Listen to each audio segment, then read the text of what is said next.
Naniniwala ang mga kongresista na maituturing na matibay na ebidensya ang inilabas na report ng Philippine Statistics Authority para masabing may irregularidad nga sa naging paggamit ng confidential funds ng Office of the Vice President. Sa ulat ng PSA, lumalabas na walang Mary Grace Piatos sa bansa kahit pa isa ito sa mga nakapirma sa mga isinumiteng acknowledgement receipt ng OVP sa Commission on Audit.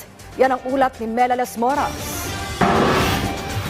Walang tao na nagngangalang Mary Grace Piatos sa bansa. Yan ay base sa record ng Philippine Statistics Authority na kanilang isinumite sa House Committee on Good Government and Public Accountability. Sa ulat ng PSA, nakasaad na walang birth certificate, marriage certificate o death certificate sa bansa na nakapangalan kay Mary Grace Piatos. Matatandaang sa mga pagdinig ng Good Government Panel, natukoy si Piatos bilang isa sa mga nakatanggap umano ng confidential funds ng Office of the Vice President noon. Kaya't pinatingnan ng komite sa PSA kung nag-i-exist nga ba ang taong ito, lalo pat tila hango lang umano sa brand ng sikat na chichirya at restaurant ang nasabing pangalan. Para sa ilang mambabatas, patunay lang ito na may irregularidad nga sa naging paggamit ng pondo ng OVP. Finally, na-clear na rin na wala talagang ganong tao. At ano ang pinapakita nito?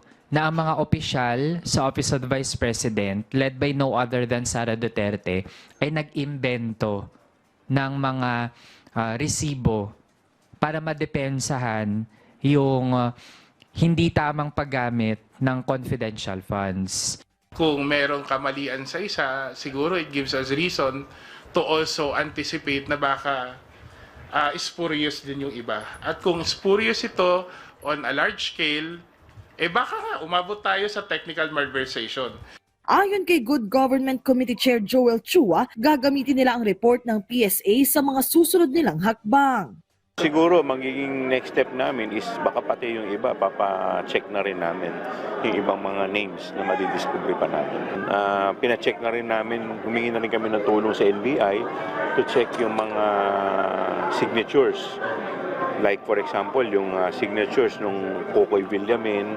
So, let's see, tignan natin kung ano yung magiging resulta. Sa ngayon, inaabangan pa kung kailan ang magiging susunod na pagdinig ng House Committee on Good Government and Public Accountability. Inaasahan namang haharap muli si Vice President Duterte sa susunod na pagdinig ng komite kasama ang iba pang matataas na opisyal ng OVP. Melales Moras para sa Pambansang TV sa Bagong Pilipinas.